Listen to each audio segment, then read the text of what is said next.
भाग एक संघर्ष की शुरुआत। रामू का जन्म एक छोटे से गांव में हुआ था, जहां उसकी परवरिश एक साधारण परिवार में हुई। उसके पिता एक किसान थे, जिनकी खेती से मुश्किल से ही घर का खर्च चलता था। रामू शुरू से ही मेहनती और समझदार था। उसने पढ़ाई में भी अच्छा प्रदर्शन किया, लेकिन आर्थिक तंगी के कारण वह ज्यादा पढ़ाई नहीं कर सका। गांव में कोई बड़ा काम नहीं था, इसलिए रामू ने गांव के बाजार में अपनी छोटी सी दुकान खोल ली। वह रोजमर्रा की चीजें जैसे कि अनाज, मसाले और साबुन आदि बेचता था। उसकी दुकान का नाम रामू की किराना था। दुकान के मालिक के अलावा रामू दुकान का इकलौता कर्मचारी भी था। सुबह से शाम तक वह दुकान पर ही लगा रहता था, लेकिन बिक्री बहुत ज्यादा नहीं होती थी। रामू का जीवन संघर्षमय था, लेकिन उसके मन में हमेशा एक सपना पलता था। वह अपनी दुकान को गांव की सबसे बड़ी दुकान बनाना चाहता था। उसके सपने का सबसे बड़ा कारण था उसकी माँ, जो हमेशा उसे सिखाती थी कि मेहनत का फल अवश्य मिलता है। रामू इस बात पर पूरा विश्वास करता था, लेकिन उसकी राह आसान नहीं थी। गांव में लोगों की क्रय शक्ति कम थी और प्रतिस्पर्धा भी बढ़ रही थी। एक दिन रामू ने सोचा कि अगर वह कुछ नया और अलग कर सके तो उसकी दुकान का व्यवसाय बढ़ सकता है। इसी सोच के साथ उसने कुछ अनोखे उत्पाद अपनी दुकान में शामिल किए, जो गांव के अन्य दुकानदार नहीं बेचते थे। इन उत्पादों में घरेलू उपयोग के कुछ नवीनतम वस्त्र, आधुनिक उपकरण और कुछ खास मसाले थे। लेकिन इसके लिए उसे कुछ अतिरिक्त पूंजी की जरूरत थी। भाग 2 पहली चुनौती। रामू ने अपनी सारी बचत से नए उत्पाद खरीदे, लेकिन शुरुआत में उसे ज्यादा फायदा नहीं हुआ। गांव के लोग नए उत्पादों को लेकर आशंकित थे और उन्होंने पहले कुछ दिनों में उसे अनदेखा किया। रामू ने देखा कि उसकी योजना काम नहीं कर रही है, लेकिन वह हार मानने वालों में से नहीं था। एक दिन गांव में आर्थिक मंदी आ गई। मौसम के बदलने से फसलें खराब हो गईं और लोगों की आमदनी घट गई। गांव के लोग अब केवल सबसे आवश्यक चीजें ही खरीदते थे। रामू की दुकान की बिक्री और भी गिर गई। इस कठिन समय में उसके पास दुकान चलाने के लिए पैसे भी नहीं बचे थे। रामू अब पूरी तरह से निराश हो चुका था। उसने सोचा कि शायद उसका सपना कभी पूरा नहीं हो पाएगा। लेकिन उसी समय उसे उसकी माँ की बात याद आई कि जो सच्चे दिल से मेहनत करता है, उसे कभी हार नहीं मिलती। इस बात ने उसे नया हौसला दिया। उसने फैसला किया कि वह गांव के बाहर जाकर नए विचार और तकनीक सीख कर आएगा। कुछ दिनों बाद रामू ने गांव से निकलकर पास के शहर जाने का निर्णय लिया। वहां उसने देखा कि शहर के दुकानदार अपने ग्राहकों को आकर्षित करने के लिए क्या क्या तरीके अपनाते हैं। उसने ये भी देखा कि वहां के लोग नए और आधुनिक उत्पादों को खरीदने के लिए अधिक इच्छुक होते हैं। रामू ने सोचा कि अगर वह अपने गांव में भी इस तरह की तकनीकें और उत्पाद लाए, तो लोग उसकी दुकान में जरूर आएंगे। भाग 3 पहला अवसर। रामू अपने अनुभवों और नए विचारों के साथ गांव वापस आया, लेकिन अभी भी उसके पास पर्याप्त पूंजी नहीं थी कि वह अपनी योजनाओं को लागू कर सके। एक दिन उसे एक बड़ी संभावना मिली। शहर का एक बड़ा व्यापारी, जिसका नाम सेठ हरी था, गांव में आया। वह गांव के व्यापार के बारे में जानकारी जुटाने आया था। रामू ने सेठ हरी से मुलाकात की और उसे अपनी योजनाओं के बारे में बताया। उसने सेठ हरी को बताया कि कैसे वह अपने गांव में व्यापार का विस्तार करना चाहता है, लेकिन उसके पास निवेश के लिए पर्याप्त पूंजी नहीं है। सेठ हरी ने रामू की लगन और मेहनत को देखा और उसकी बातों से प्रभावित हुआ। उसने रामू को एक बड़ा प्रस्ताव दिया। उसने कहा, रामू, मैं तुम्हारे सपने को सच करने में तुम्हारी मदद कर सकता हूँ। तुम शहर में मेरी मदद से एक बड़ी दुकान खोलो।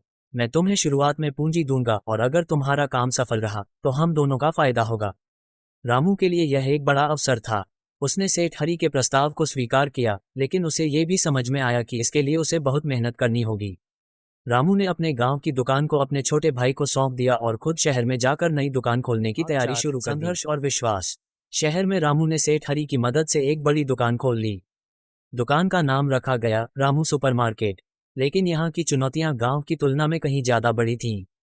शहर में पहले से ही कई बड़े व्यापारी थे और प्रतिस्पर्धा बहुत ज्यादा थी। रामू को अपनी दुकान को शहर के बाजार में पहचान दिलाने के लिए दिन रात मेहनत करनी पड़ी। शुरुआत में रामू की दुकान में बहुत कम ग्राहक आते थे।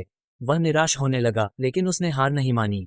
उसने सोचा कि अगर वह अपने ग्राहकों को अच्छी सेवा और उचित मूल्य देगा तो धीरे धीरे लोग उसकी दुकान की ओर आकर्षित होंगे।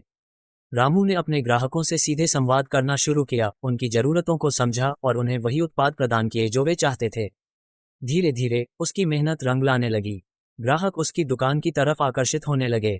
उन्होंने देखा कि रामू की दुकान में उन्हें अच्छी गुणवत्ता के उत्पाद सही दाम पर मिल रहे हैं।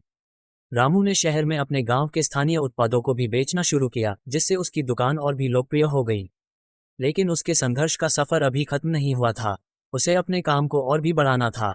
उसने अपने व्यवसाय का विस्तार करने के लिए अन्य शहरों से नए उत्पाद मंगवाने शुरू किए। उसकी दुकान का नाम अब पूरे शहर में फैलने लगा था और लोग उसकी दुकान से खरीदारी करने आने लगे थे। भाग 5 सफलता पथ। रामू की मेहनत और संघर्ष का फल उसे मिलने लगा था। कुछ ही सालों में उसकी दुकान शहर की सबसे बड़ी दुकानों में से एक बन गई। अब वह सिर्फ एक छोटा दुकानदार नहीं था, बल्कि एक सफल व्यापारी था। रामू ने अपने व्यवसाय को और भी बढ़ाया और शहर के अन्य हिस्सों में भी अपनी दुकानों की शाखाएं खोलीं। सेठ हरी भी रामू की इस सफलता से बहुत खुश था। उसने रामू की तारीफ की और कहा, तुम्हारी मेहनत और विश्वास ने तुम्हें इस मुकाम तक पहुंचाया है। मुझे गर्व है कि मैंने तुम्हें चुना। रामू ने सेठ हरी का धन्यवाद किया और कहा, यह सब आपके विश्वास और समर्थन के बिना संभव नहीं था। अब रामू के पास धन दौलत, सम्मान और प्रतिष्ठा सब कुछ था, लेकिन उसने अपने गांव को नहीं भुलाया। उसने अपने गांव के लिए कुछ करने का निश्चय किया। उसने अपने गांव में एक बड़ा स्कूल, एक छोटा अस्पताल और कई अन्य सुविधाओं की व्यवस्था की। अब गांव के लोग भी रामू को गर्व से देखते थे और उसकी तारीफ करते थे। भाग 6 समाज को योगदान। रामू की सफलता ने उसे एक नए मुकाम पर पहुंचाया था। वह अब सिर्फ एक व्यापारी नहीं था, बल्कि एक समाज सेवी भी बन चुका था। उसने अपने गांव में कई लोगों को रोजगार प्रदान किया और गांव के विकास के लिए कई महत्वपूर्ण कदम उठाए। रामू ने गांव के युवाओं को व्यापार के नए तरीके सिखाने के लिए एक प्रशिक्षण केंद्र भी खोला। वह चाहता था कि गांव के अन्य लोग भी उसकी तरह मेहनत करें और सफलता हासिल करें। उसने हमेशा ये बात दोहराई कि कोई भी बड़ा सपना असंभव नहीं होता, अगर आप मेहनत और ईमानदारी से उसे पूरा करने का प्रयास करें। रामू की इस सोच ने गांव में एक नई ऊर्जा भर दी थी। अब गांव के लोग भी अपने जीवन में बदलाव लाने के लिए प्रेरित हो रहे थे। रामू की सफलता की कहानी पूरे इलाके में फैल गई और लोग उसे एक आदर्श मानने लगे। रामू की इस यात्रा ने यह साबित कर दिया कि अगर इंसान के पास संकल्प, मेहनत और ईमानदारी हो तो वह किसी भी चुनौती को पार कर सकता है। उसकी कहानी न सिर्फ एक छोटे से व्यापारी की सफलता की कहानी है, बल्कि यह एक प्रेरणादायक यात्रा है जो बताती है कि असफलताओं के बावजूद भी अगर इंसान हार न माने तो वह किसी भी लक्ष्य को हासिल कर सकता है। समाप्त। ये रामू की संघर्ष और सफलता की पूरी कहानी है। AIG स्टोरी आशा करता है आपको ये वीडियो पसंद आई होगी। ऐसी और भी मज़ेदार वीडियो देखने के लिए लाइक कीजिए, सब्सक्राइब कीजिए, बेल आइकन को ऑन कीजिए। धन्यवाद।